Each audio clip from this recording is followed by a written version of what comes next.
एक बार की बात है, गौतम बुद्ध अपने शिष्यों के साथ एक गांव से दूर किसी बड़े नगर की तरफ जा रहे थे।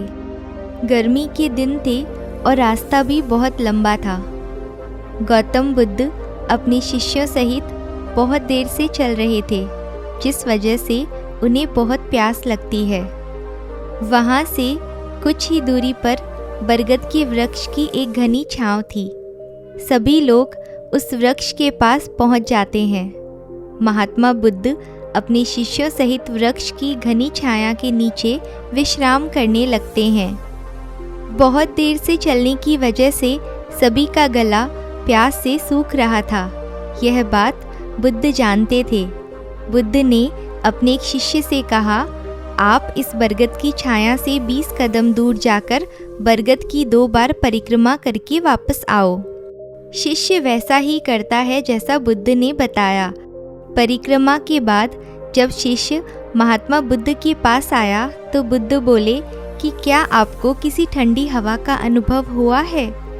शिष्य बोला, हाँ महात्मा बुद्ध, उस उत्तर दिशा की तरफ से मुझे कुछ ठंडी हवा का अनुभव हुआ था। शिष्य की यह बात सुनकर महात्मा बुद्ध शिष्य से तुरंत बोले कि उसी दिशा में चले जाओ, ज़रूर वहाँ से कुछ ही दूरी पर एक तालाब मिलेगा।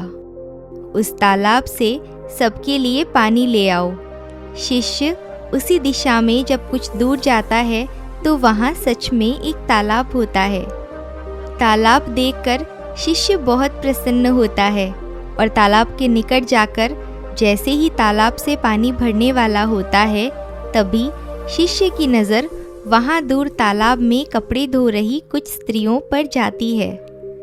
यह देख शिष्य मन में सोचता है कि यह पानी तो गंदा हो गया है, लेकिन जब शिष्य ध्यान से तालाब के पानी को देखता है कि अभी भी तालाब का कुछ पानी साफ है, इतने में 2 बैलगाड़ी जोर से तालाब के किनारे से होती हुई निकल जाती है।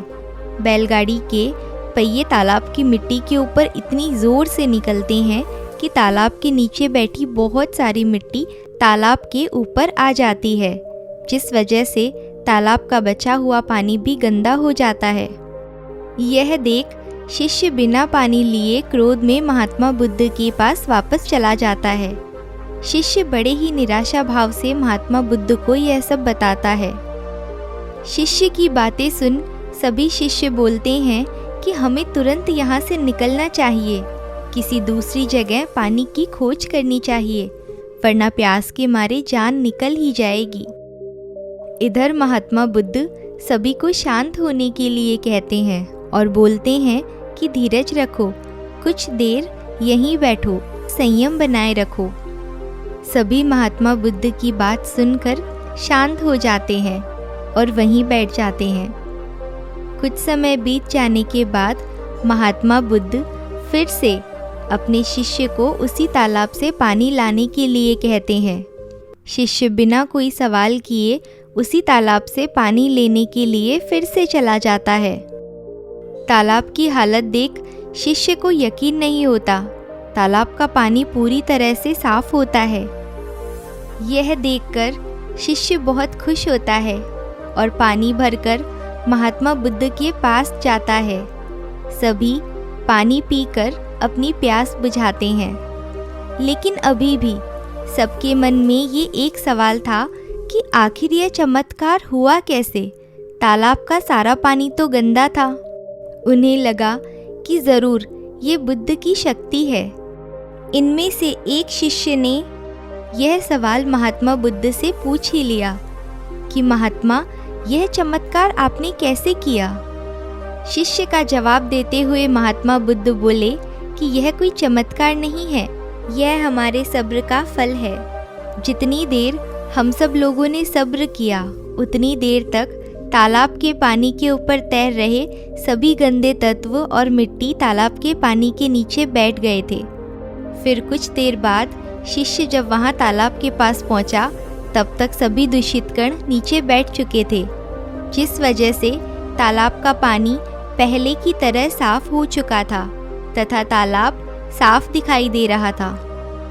यदि उस समय आप लोगों ने सब्र न किया होता, धैर्य न किया होता तो आप सब इतनी गर्मी में पानी की खोज में प्यासे रहकर शायद अब तक मृत्यु को प्राप्त हो गए होते, क्योंकि यहाँ से अगला कोई तालाब है या नहीं, और होगा भी तो क्या उसका पानी साफ होगा या नहीं।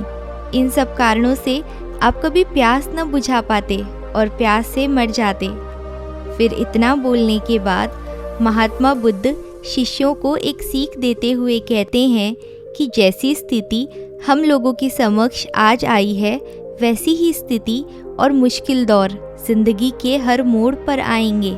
तब उस समय भी आपको ऐसे ही संयम बनाए रखना होगा और अपने विवेक से काम लेते हुए ही आपको एक उचित फैसले के साथ सही नतीजे पर पहुंचना होगा। हर मुश्किल दौर में सब्र रखते हुए ऐसे ही शांत मन से कोई फैसला लेना चाहिए जिसका फल आपके और दूसरों के लिए अच्छा हो, क्योंकि ऐसी स्थितियों में लोग अक्सर गुस्से में आकर अपना सब्र खो देते हैं और गुस्से तथा जल्दीबाजी में गलत काम और फैसला कर बैठते हैं, जिसका बुरा परिणाम उनको भविष्य में देखने को मिलता है, जिसमें खुद का नुकसान अधिक होता है। कुछ परिस्थितियाँ जीवन में ऐसी होती है जहाँ हमें सब्र बनाए रखते हुए उचित समय का इंतज़ार करना होता है, लेकिन लोग अक्सर यहीं पर अपना सब्र खो देते हैं और उचित समय आने का इंतज़ार नहीं करते, जिस वजह से उनको आगे चलकर दुख और मुश्किलों का सामना करना पड़ता है। हमारे द्वारा लिया गया आज का फैसला हमारे आने वाले कल की खुशी और दुख दोनों को निश्चित करता है। तो दोस्तों, आपको ये कहानी कैसी लगी कमेंट बॉक्स में ज़रूर बताएं। अगर आपको ये कहानी अच्छी लगी तो लाइक करें और अपने दोस्तों के साथ शेयर करें। और हाँ, ऐसी ही नई नई कहानियों को सुनने के लिए हमारे चैनल को सब्सक्राइब करना बिल्कुल ना भूलें। Thank you.